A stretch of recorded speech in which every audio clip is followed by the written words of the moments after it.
मैं चलता हूँ आपके साथ में।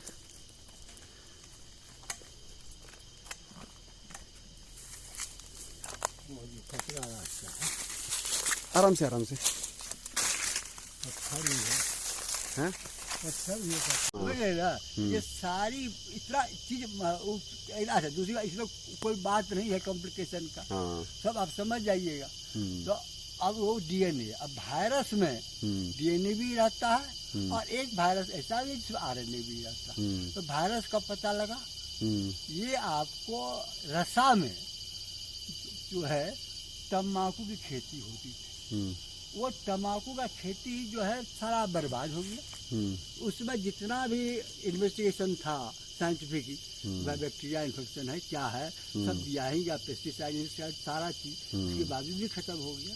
तो उसी समय कुछ दिन के बाद वो इलेक्ट्रॉन माइक्रोस्कोपी जो 16 लाख गुना करके देखता है, तो वो उससे देखा गया कि भाई क्या बात है। तो पता लगा तो उसमें एक रॉड लाइक स्ट्रक्चर होता है जो है टोबैको मोजेक वायरस, जिसका टोबैको में मिला था, इसलिए इसका नाम दिया टोबैको मोजेक वायरस। वही उसमें टी कैपिटल। हाँ हाँ हाँ, तो वो हो गया टोबैको मोजेक वायरस। ये पहला इन्वेस्टिगेशन हुआ रिगार्डिंग दी वायरस।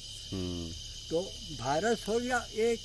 अच्छा, वायरस का है कि जब वो किसी चीज में नहीं संपर्क किया है, हवा में उड़ते रहता अपना। आपको इन्फेक्शन हो गया तो लोग बोलेंगे कि भाई वायरल इन्फेक्शन है, 3 दिन के बाद ठीक हो जाओगे तो है। लेकिन वही अगर वायरस डैमेज कर देता है, कोई डिजीज को लेकर आ जाए, कोरोना का भी तो वायरस है ना, तो वो वायरस कुछ जो ऐसा रहता है आपको 2-3 दिन के बाद ठीक हो जाए, कुछ जो है जिससे आपको परेशानी हो जाएगी, कोई डैमेज कर देगा वायरस लेकर के। तो अच्छा, वायरस में ये जरूरी नहीं कि डीएनए होगा, वायरस में आरएनए भी होगा। तो यानी कि बेसिक स्ट्रक्चर जो है वो डीएनए और आरएनए हो गया, ठीक है। अब इसको साइंटिस्ट जो बोला था कि कैसे इस विकृति की निर्माण हुई, तो जिस समय ये पृथ्वी पर कोई भी कहीं भी स्पेसी, कोई भी एनिमल, कोई भी प्लांट नहीं था, तब ये थे वायरस। हाँ, तो उस समय स्टार्टिंग में जो थंडरिंग होती थी, अच्छा, और स्पार्क होता था बिजली का, तो उसको साइंटिस्ट अपने लैब में क्रिएट किया आर्टिफिशियल। थंडरिंग भी कराया, लाइटनिंग भी हुआ। तो उसके उस प्रक्रिया में कुछ अमीनो एसिड्स निर्माण हुए, और वो amino acid basically amino acids ही होते हैं जिनसे ये बनते हैं। अमीनो एसिड वही हैं जो कि डीएनए और आरएनए में मिलते हैं। तो मतलब ये इस तरह से लाइफ की स्टार्ट हुआ, इस तरह से लाइफ का स्टार्ट हुआ।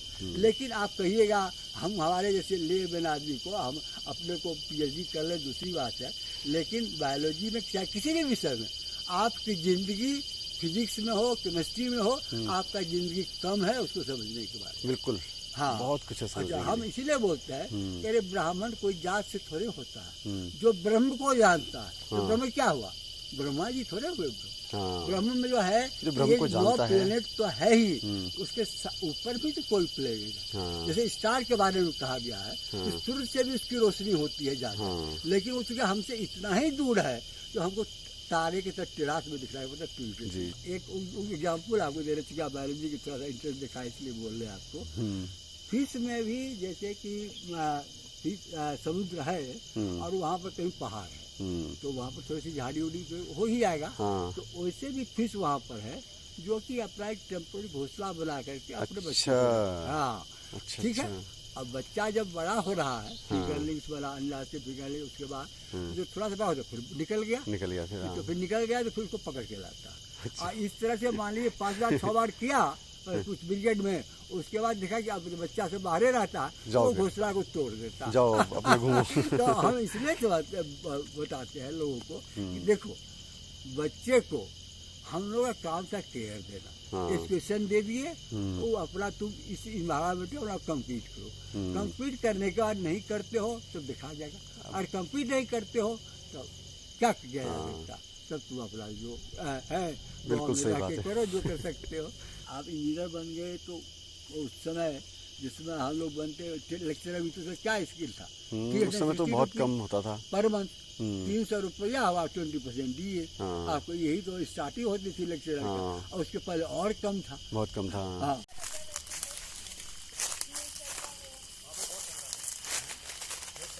कैसा लगा आपको रिज पे?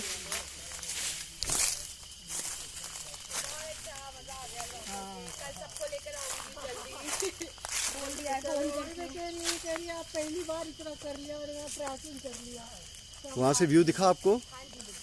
देहरादून का चिड़िया नहीं दिखी, आपने देखा हिरन भी दिख रहा, इसमें दोनों मिला के उनको पूरा ये है, हर चीज में बोलने लगा। अरे वो ऐसे तो फिर फ्री निकाल के खा लिया। हाँ इसको थकेगा ना थोड़ा तो हो सकता है निकाल। अब तो ये तो इसमें निकल चुके हैं, इस वाले में जो अभी जो जितने हैं ना इनमें निकल चुके हैं, ना उसके निकाल लेकिन वैसे हम लोग भी बचपन में खाते थे इसको। इसका अलग ही हो जाए। तो कैसा रहा आपका एक्सपीरियंस? बहुत ही अच्छा रहा भाई।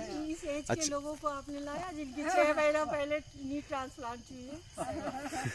ये बहुत बड़ी बात है, चढ़ गया उतना दूर तक कब है। वो उनकी हिम्मत की बात है। सपोर्ट और जो हेल्प है वो आपकी है। दार्जिलिंग में मम्मी को नहीं, मैं क्या कह रही हूँ कि सपोर्ट और हेल्प उनकी है। वो तो नहीं नहीं, वो मेरा तो खैर वो, लेकिन उनकी हिम्मत की बात बड़ी है। इंतजार अगर हिम्मत पहले नहीं होती तो चढ़ ही नहीं पाते, फिर तो सोचते ही नहीं, आगे नहीं बढ़ पाते।